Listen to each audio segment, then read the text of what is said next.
بالخصوص جو current issues ہوتے ہیں، کرنٹ صورتحال ہوتی ہے اور امت جس دور سے گزر رہی ہوتی ہے، اس دور کی جو کمزوریاں ہیں، اس دور کے اندر رونما ہونے والے جو حادثات ہیں، اس دور کے اندر رونما ہونے والی جو ابتلائیں اور آزمائشیں ہوتی ہیں، اور اس دور کے اندر پائی جانے والی من حیث الامہ اجتماعی طور پر ہمارے اندر جو کمزوریاں ہوتی ہیں، ان کی نشاندہی کرنا یہ آج کے دور میں علماء کی ذمہ داری ہے، عوام کی ذمہ داری ہے۔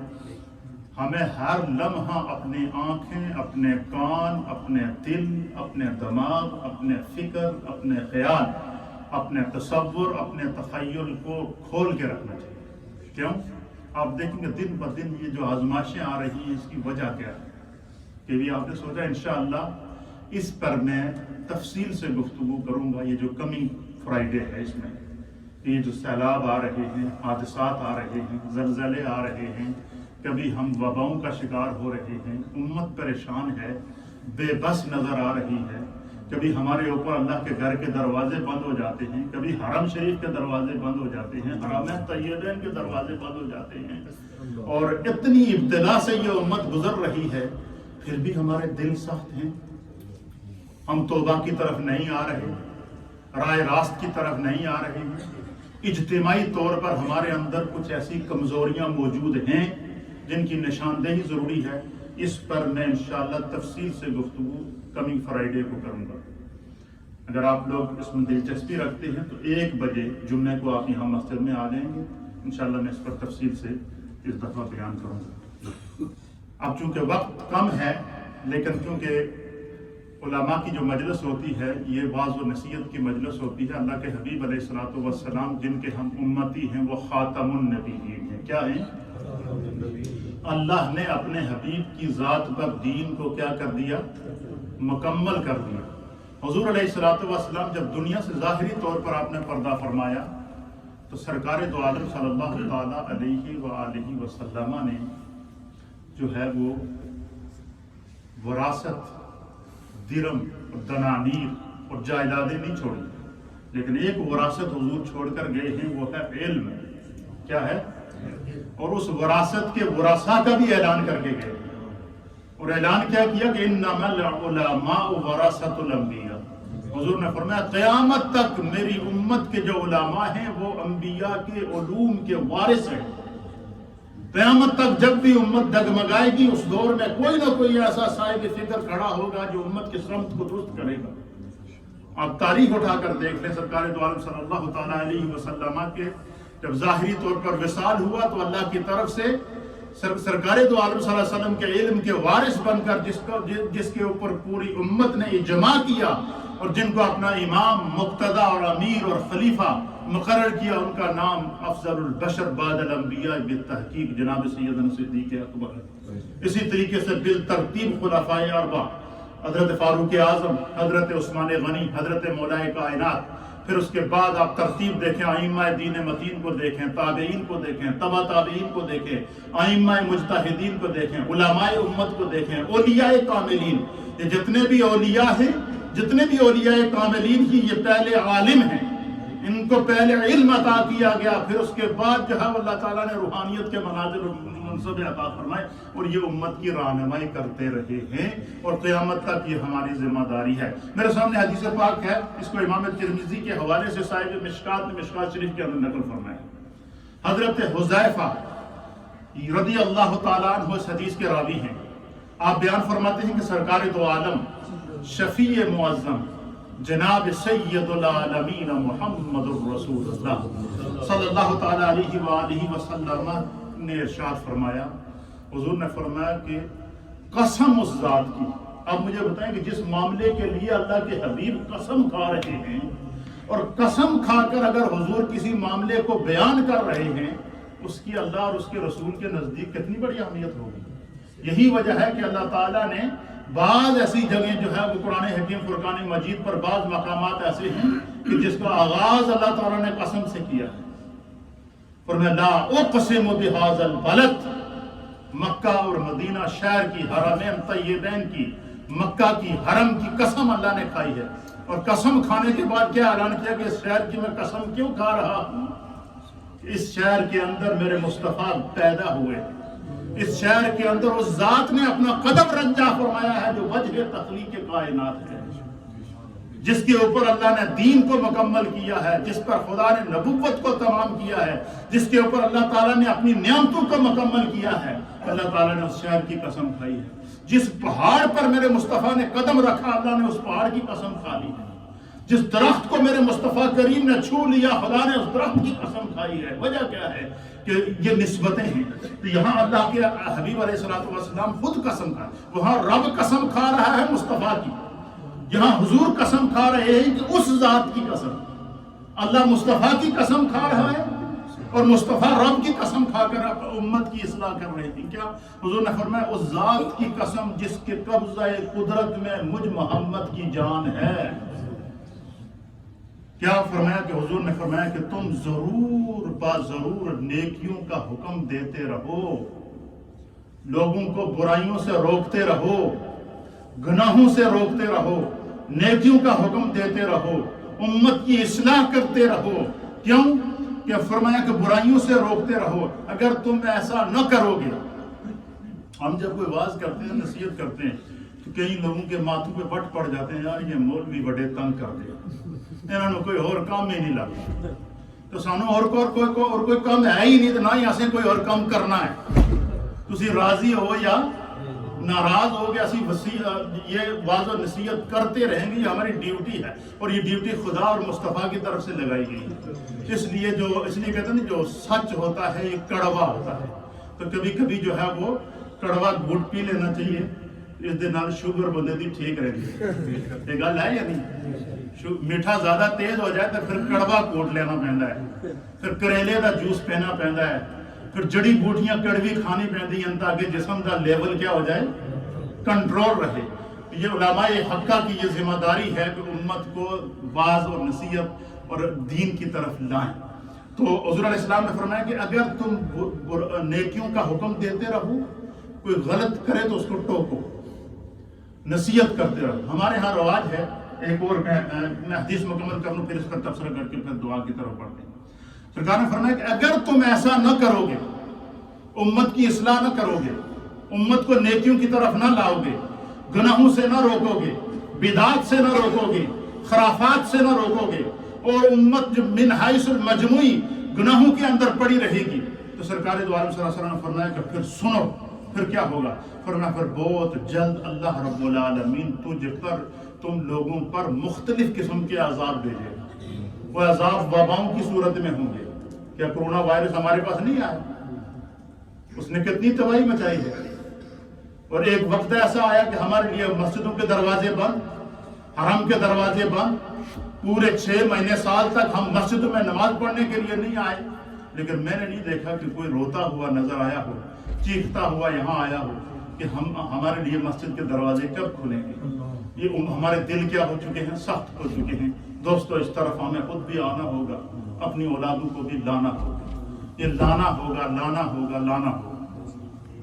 پھر اللہ کے حبیب علیہ الصلوۃ والسلام نے فرمایا کہ پھر کیا ہوگا کہ تم پر اللہ تعالیٰ مختلف قسم کے عذاب بھیجے گا، مختلف قسم کی آزمائشیں بھیجے گا، مختلف قسم کے دکھ اور تکالیف بھیجے گا، اور پھر کیا ہوگا؟ اللہ کے حبیب علیہ الصلوۃ والسلام نے فرمایا کہ پھر اس کا تمہیں پتہ کیسے چلے گا کہ ہم گرفت میں آ گئے، ہم آزمائش میں آ گئے ہیں، ہم پکڑ میں آ گئے ہیں، اس کا پتہ کیسے چلے گا؟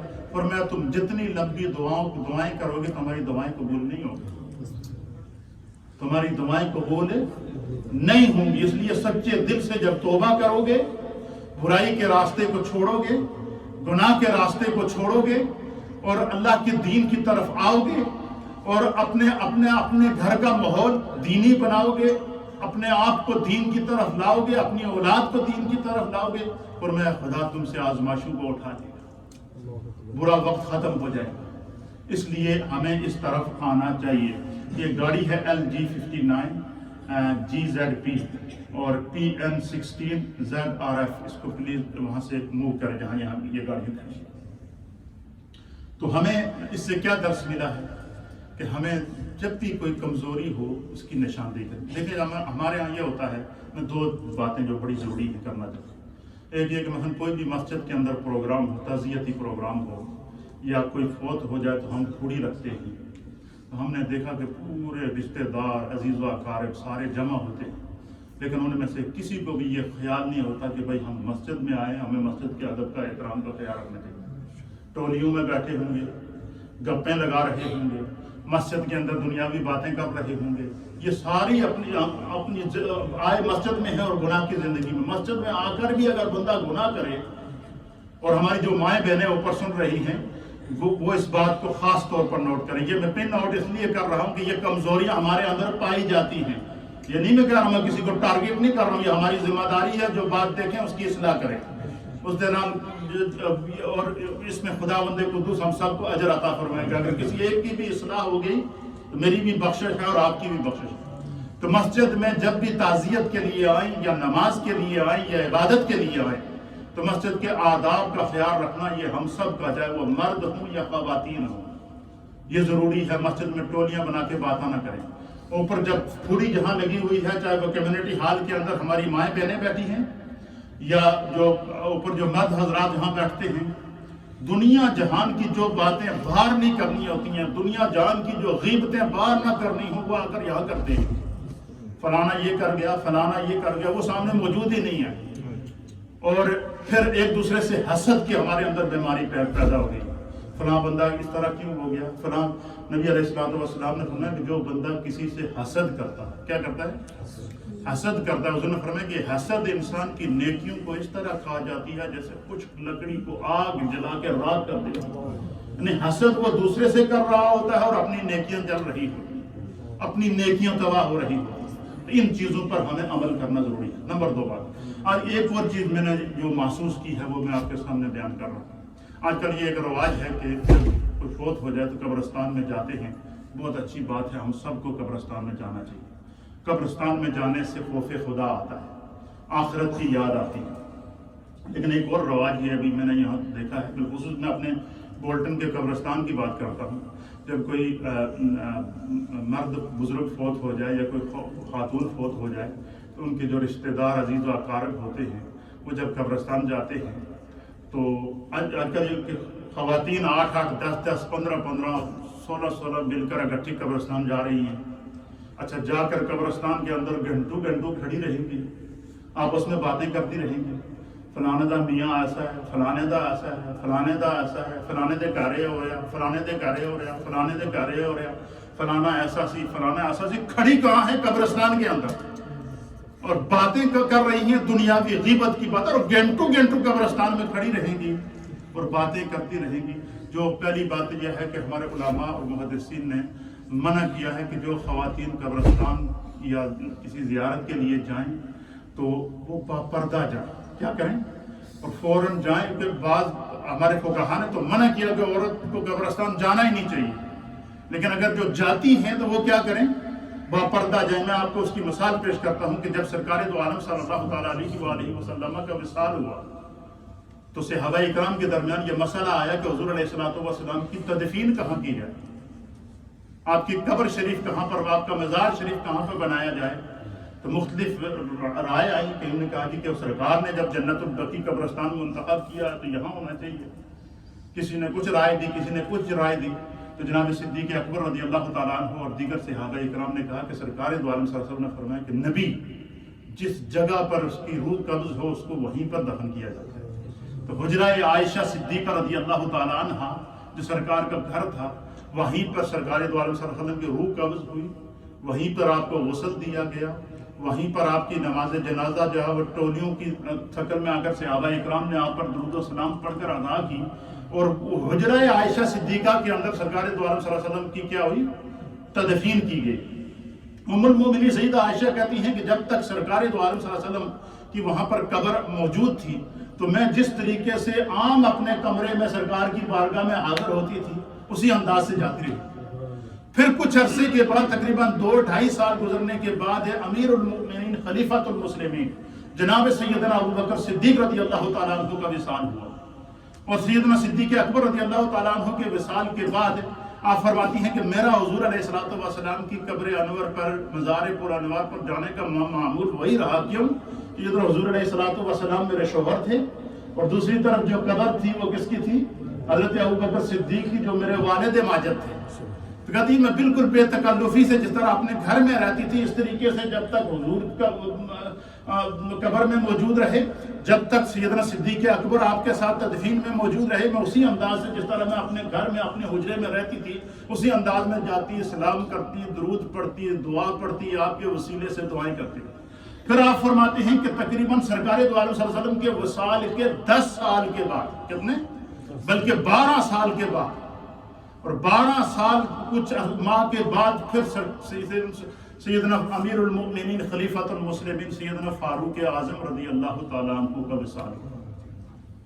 کتنے عرصے بعد؟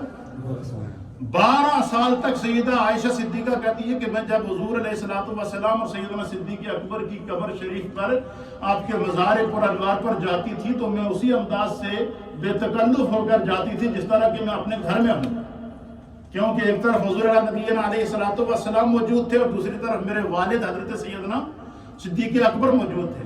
پھر ام المومنین سیدہ عائشہ صدیقہ فرماتی ہیں کہ پھر 12 سال 12.5 سال کے بعد فاروق اعظم کا وصال ہوا, اور سیدنا فاروق اعظم رضی اللہ تعالیٰ عنہ کی قبر انور جب سرکار ابوبکر صدیق کی قبر کے ساتھ بنائی گئی تو ام المومنین سیدہ عائشہ صدیقہ کہتی اس کے بعد میں جب بھی حجرہ پاک میں جاتی, جب بھی قبر انور پر جاتی تو میں مکمل پردے میں جاتی تھی.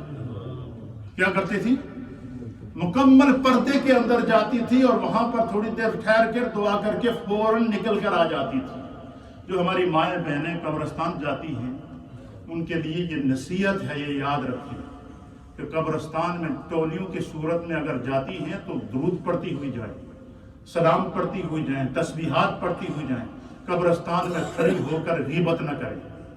اور یہی حکم نہ صرف خواتین کے لیے, یہ حکم مردوں کے لیے بھی ہے, یہ حکم نوجوانوں کے لیے بھی ہے. قبرستان کے اندر جا کے ہمیں اپنی آخرت یاد آنی چاہیے, ہم میں سے ہر ایک کو اپنی قبر یاد آنی چاہیے. اور پھر اسی طریقے سے قبرستان پر دیر تک کھڑے ہو کر باتیں نہ کریں. اتنی دیر کھڑی ہوں, اتنے دیر آپ لوگ وہاں جائیں جتنی. اور اعلیٰ حضرت امام اہل سنت امام احمد رضا محدث بریلوی رحمۃ اللہ علیہ نے مزارات اولیاء اور بلکہ سرکار دو عالم صلی اللہ علیہ وسلم کے روزہ انور پر حاضری کے آداب بتائے ہیں. آپ فرماتے کہ پائنتی کی طرف سے جائے, بندہ کہاں جائے؟ قدموں کی طرف سے جائے, 4 ہاتھ جالی سے دور کھڑا ہو. اب قبر شریف کہاں ہے؟ اس کے بعد حجرہ ہے, حجرے کے بعد دیواریں ہیں, دیواروں کے بعد آگے جالیاں لگی ہیں, اور جالیوں کے بعد اعلیٰ حضرت فرماتے ہیں کہ بندہ روزہ انور کی جو جالیاں ہیں ان سے 4 ہاتھ دور کھڑا ہو کر بادب سرکار دو عالم صلی اللہ تعالیٰ علیہ وسلم کی بارگاہ میں درود و سلام عرض کریں. جب اتنی مقدس بارگاہوں میں جانے کے یہ آداب ہیں تو ہم اگر قبروں کے اوپر کھڑے ہو کر گھنٹوں گپیں لگائیں, باتیں کریں, آخرت کا خوف ختم ہو, دل کی سختی جو ہے وہ کی وجہ سے ہمیں جو آخرت اور قبر بھول جائے, اس چیز کی شریعت نے اجازت نہیں دی ہے.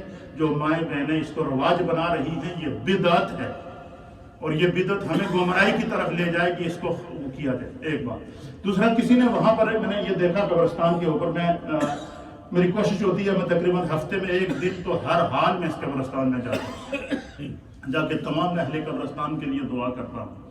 میری عادت ہے, آج سے نہیں ہے, شروع سے ہی. تو میں دیکھتا رہتا ہوں. آج تک وہاں پر یہ کسی شخص نے ایک درود پاک ہے, وہ درود پاک کاپی کر کے ایک پلیٹ سی بنائی ہوئی ہے اور وہ لوگوں کو دیا ہوا ہے. تو وہ جو کوئی فوت ہو جاتا ہے تو کسی کتبے کی طرح لگا کے قبر کے اوپر کیا کر دیتے ہیں, وہاں لگایا ہوا ہے برکت کے لیے. چلو کوئی آئے گا درود پڑھ لے گا, بہت اچھی بات. درود پاک جتنا پڑھا جائے اتنا وہ ہے. لیکن اس سے وہ جو یہ جب پھیلا قبرستان کے اندر اور لگا دیا گیا ہر قبر کے اوپر, اب اس سے تاثر کیا پھیلا ہے؟ تاثر یہ پھیلا ہے ہماری ماؤں بہنوں کے اندر بالخصوص, اور عام لوگوں کے اندر بھی یہ تاثر, یہ بات مجھ تک پہنچی ہے اس لیے میں اس کی وضاحت کر رہا ہوں. تاثر یہ پھیلا ہے کہ قبرستان میں جو قبر کے اوپر جو کتبہ درود کا لگا ہوا ہے, یہ درود صرف قبرستان میں پڑھ سکتے ہیں, اس کے علاوہ کہیں نہیں پڑھ سکتے. اچھا, وہاں اگر کوئی جو ہے وہ درود پاک وہ کتبہ اٹھا کے گھر لا کر پڑھے یا کسی مجلس میں پڑھے تو عورتیں ایک دوسرے کو منع کرتی ہیں, یہاں کیوں پڑھ رہی ہیں, یہ تو قبرستان میں پڑھنے کا ہے. ایسا کوئی درود نہیں ہے جس کے لیے جگہ کو متعین کیا گیا ہو کہ یہی پڑھو اور آگے نہ پڑھو. تو وہ جو وہاں پہ درود پاک ہے وہ قبرستان میں بھی اسی طرح پڑھنے کا ثواب ملے گا، بغیر قبرستان میں بھی اسی طرح پڑھنے کا ثواب ملے گا، مسجد میں بھی اسی طرح پڑھنے کا ثواب ملے گا، گھر میں بھی اسی طرح پڑھنے کا ثواب ملے گا.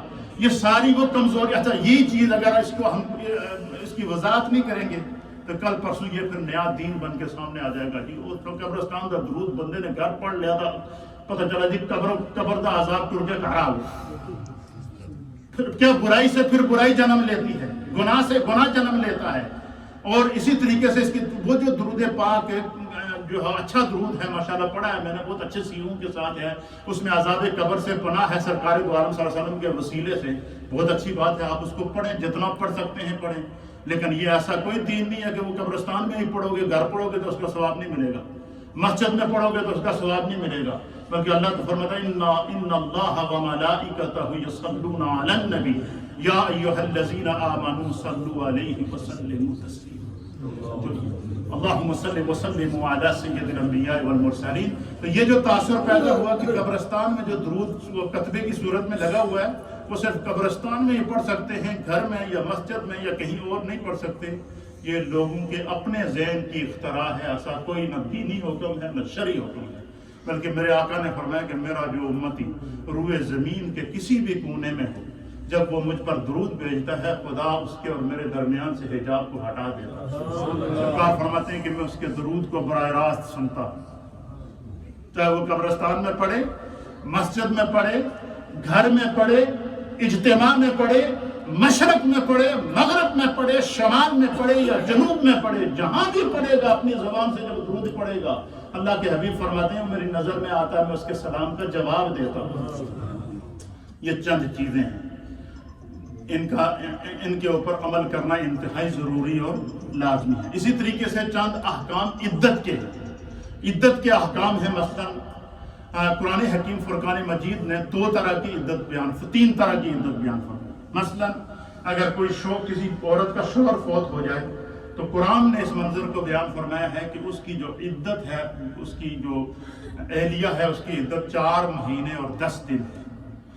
اور یہ اربعۃ اشہر وعشر کہ 4 مہینے 10 دن یہ قرآن نے عدت بیان فرمائی ہے. لیکن یہ 4 مہینے 10 دن اس عورت کی عدت ہے جو پریگننٹ نہیں ہے. مثلا ایک عورت ہے جو اس کے پیٹ میں بچہ ہے، 1 مہینے کا بچہ تھا تو اس کا شوہر فوت ہو گیا، یا اس کے پیٹ میں 2 مہینے کا بچہ تھا تو اس کا شوہر فوت ہو گیا.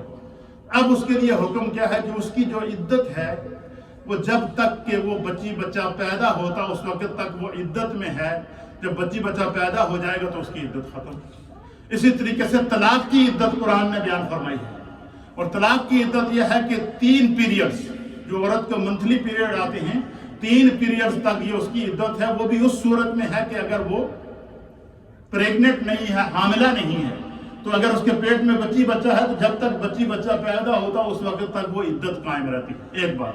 ایک اور تصور لوگوں کے اندر یہ بات مشہور کر دی گئی ہے کہ اگر مثلا کسی عورت کے پیٹ میں بچہ ہے تو اس کے شوہر نے اس کو طلاق دے دی، تو آج کل یہ جو ٹی ویوں کے اوپر ڈرامے آتے ہیں نا اس کے اوپر بھی یہ ڈرامہ بازی کی جا رہی ہے.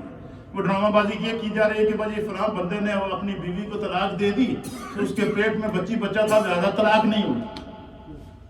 یہ ایسا کوئی کنسیپٹ نہیں ہے. جب بندہ کسی بیوی کو طلاق دے دے تو طلاق واقع ہو جاتی ہے، چاہے وہ پریگننٹ ہو یا پریگننٹ نہ ہو، دونوں صورتوں میں طلاق واقع ہو جاتی ہے. ہاں عدت میں فرق پڑ جائے گا. تو اگر وہ پریگننٹ نہیں ہے تو طلاق کے بعد اس کی عدت 3 مہینے ہے، اور اگر وہ پریگننٹ ہے تو اس وقت تک اس کی عدت ہے کہ جب تک کہ اس کا بچہ پیدا ہوتا اس کے بعد وہ آزاد ہے، چاہے تو دوسری جگہ نکاح کر سکتی. تو یہ ساری وہ چیزیں ہیں، یہ دینی احکام ہیں، ان کو سمجھنا ہمارے لیے ضروری اور لازمی ہے. انشاءاللہ کسی اور مجلس میں پھر آپ کو واضح نصیحت کی طرف، اور آپ لوگوں سے بھی گزارش ہے کہ آپ معاشرے کے اندر، سوسائٹی کے اندر، علاقے کے اندر اگر آپ کوئی ایسی چیز دیکھتے ہیں کہ بھائی ہمیں اس کی اصلاح ہونی چاہیے، آپ لوگوں کو میری طرف سے یہ کھلی دعوت ہے کہ آپ اس کو میرے پاس لے کر آئیں، کہیں کہ امام صاحب اس چیز کی اصلاح کر دیں، اس کے بارے میں احکام بیان کریں. ہم اس کو بیان کریں گے. یہ ضروری ہے, اس وقت امت کو اصلاح کی ضرورت ہے. واز نصیحت بہت سن لیا. ایک بات اور, ایک بات ضمن آگے میں, ہماری مسجدوں میں ایک اور رواج بڑھ رہا ہے, اس پر غور کیجیے.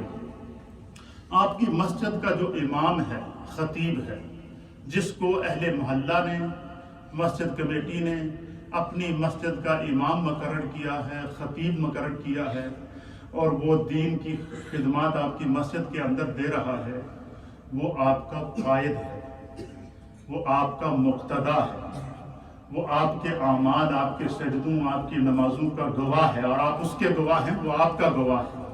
اپنے امام سے اپنے دینی معاملات میں رہنمائی حاصل کریں. ہمارے یہاں یہ بھی ایک رواج پڑ رہا ہے, جب کوئی فوت ہو جائے تو یہ بحث کرتے ہیں جی کہ امام صاحب کو کیا دینا کہ وہ سارے جنازے نے غسل دے دینا, کفن پہ نہ چھوڑیں, جن باڈی تیار کر لیں, تو جنازہ پڑھانے کے لیے ہمارے پیر صاحب آئیں گے. یہ بات ہمارے لوگوں کے اندر پھیل رہی ہے. فلاں شاہ صاحب آئیں گے, فلاں پیر صاحب آئیں گے, فلاں بہت بڑے امام ہیں, فلاں ملک سے آئے ہیں, وہ آ کر جنازہ پڑھائیں گے. تو امام کیا کرے گا؟ صرف جنازوں کو غسل دے گا؟ نہیں.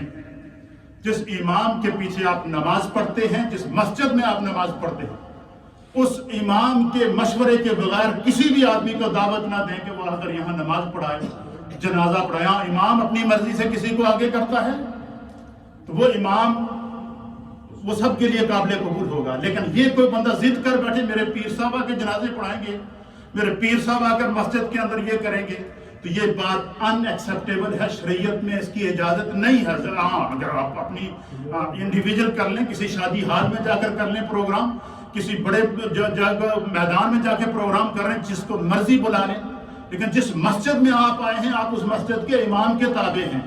جب نیت کرتے ہیں کہ نیت کرتا ہوں میں اس نماز کی پیچھے اس امام کے, تو اب جناب پتہ چلا جی جنازہ پڑھانے کے لیے جی امام صاحب نے جی ہم اپنے پیر سے جنازہ پڑھوائیں. آپ ضرور پڑھوائیں اپنے پیر سے جنازہ, لیکن اس کے لیے جنازہ گاہ میں لے جائیں جنازے کو.